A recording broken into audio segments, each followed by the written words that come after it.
Well, cable news partially boycotted former President Trump's speech at Mar-a-Lago last night. MSNBC didn't air it at all, and ABC News cut off the speech shortly after Trump alluded to World War III. Let's watch. Is making remarks tonight from his home in Florida. As far as we can tell, and what we were prepared for here is that this is basically a campaign speech in which he is repeating his same lies and allegations against his perceived enemies. It is just getting started. So far, he's just giving his normal list of grievances. We don't consider that necessarily newsworthy, and there's a cost to us as a news organization of knowingly broadcasting untrue things. So our deal with you is that we will monitor these remarks. If he does say anything newsworthy, we will turn them around and report on that right away. But for now, just know that it's happening and we're not taking it.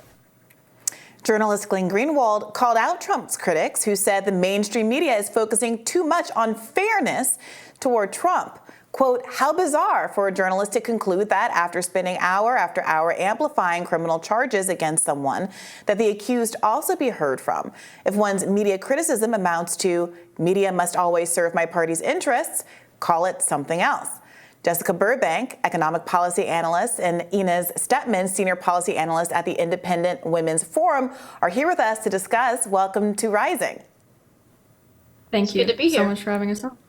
Jessica, let's start with you. I mean, what do you make of this back and forth about whether or not these, liberal channels, should we call them, CNN, MSNBC, and the like, should have aired all of Trump's speech, most of Trump's speech? What do you make of the editorial decisions here?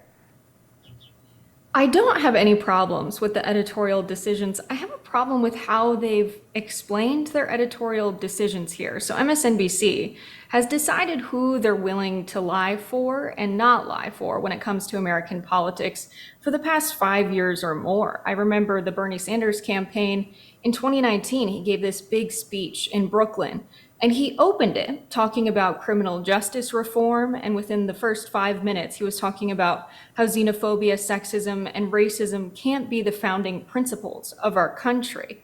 And then MSNBC ran programming without showing Senator Sanders' speech. And they had commentators come on and say that he didn't mention sex or race at all in the speech. And they did not correct the record. And it was actually Glenn Greenwald back then reporting on this. And so it's really shocking to me that they're saying this is about the truth and our dedication to the truth as a news organization. It's totally fine to say it was dangerous of Trump to say things like Joe Biden's going to bring us into World War III, and we've noticed he's saying these things, and that's incredibly dangerous. Therefore, we're not going to air his speeches for that purpose.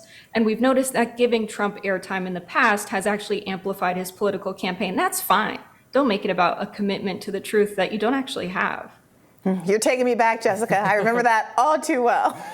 Inez, yeah. So Jake Tapper at CNN, and they did show most of it, but then they cut away because Jake said, well, then it was becoming a campaign event, and they're not going to show that. I was trying to understand what the standard for whether it counts as a campaign thing, how you can possibly apply that evenly. Is not a political figure speaking a campaign thing almost, but just by default? What do you make of how the media has chosen to handle Trump at this juncture? I mean, if they're announcing, strange. I mean, the day where he's on the news so much because of this trial, you would think that they would cover the speech he's giving directly afterwards. It kind of just seems like regular news rather than a traditional campaign stump. He's done a ton of rallies. But it makes me think about, the mainstream media has been fine amplifying, fear-mongering before the war in Iraq. And then, of course, because of their coverage, you have members of Congress, more likely to not have blowback from their constituents when they vote for the war in Iraq. There are real consequences to what they cover, and they choose deliberately what they cover for political purposes. That really seems like what's at the heart of this here. Was the speech streamed on other platforms? I think when people want to watch something, you have to make a decision. Are we going to get the viewership from this, or are we going to force them to find it somewhere else? And I really think that's at the heart of this decision. Are we losing viewers based on how we're deciding our coverage? They really want to make their advertisers happy and continue to make more money. Inez, what do you think about it? Yeah, so first of all, if they're deciding that they're not going to cover presidential campaign speeches, that's almost worse. So I don't understand the distinction that they're drawing there. Are they saying that they won't cover one of the major candidates for president? That's an abdication of journalistic duty. That's actually arguably worse than just saying, we don't like this speech.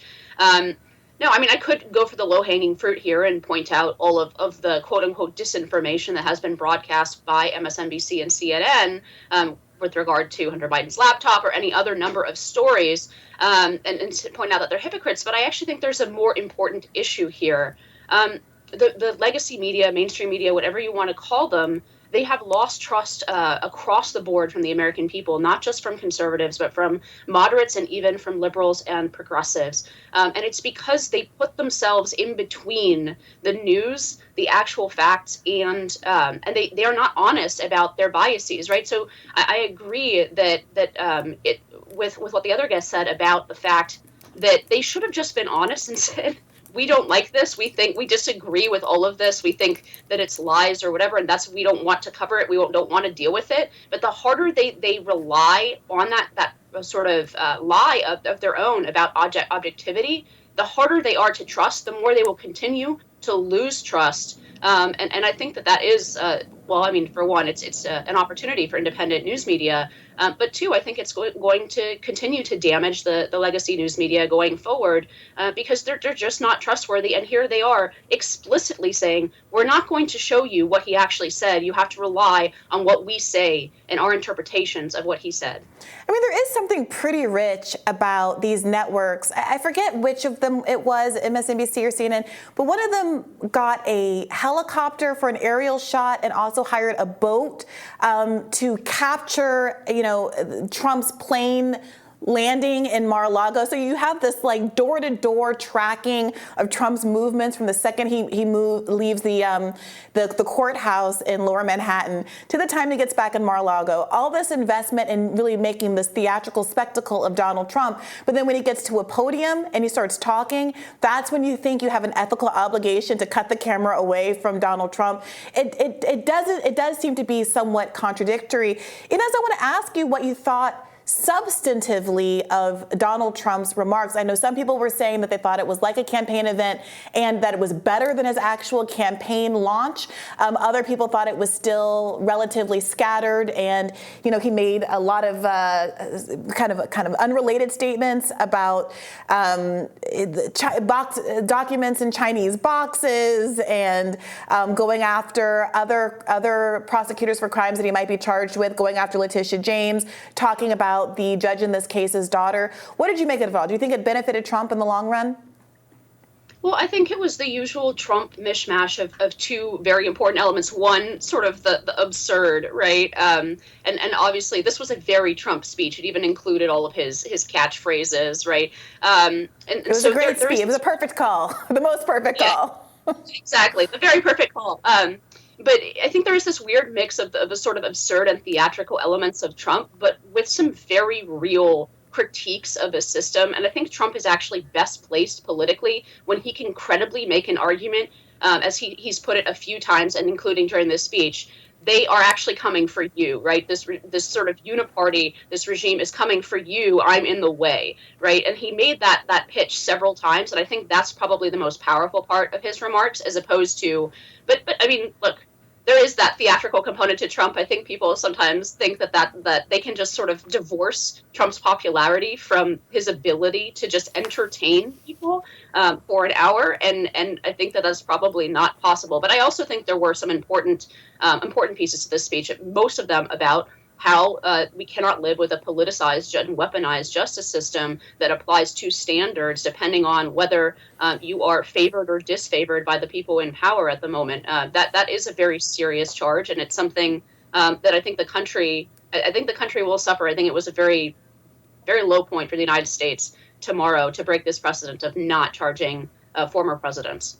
Jessica, I find the symbiotic relationship between Trump and the mainstream media to be so fascinating because, these people in the mainstream media, on CNN, on MSNBC, purport to oppose him. And I'm sure they do oppose him sincerely from a policy standpoint, from him actually having the reins of government.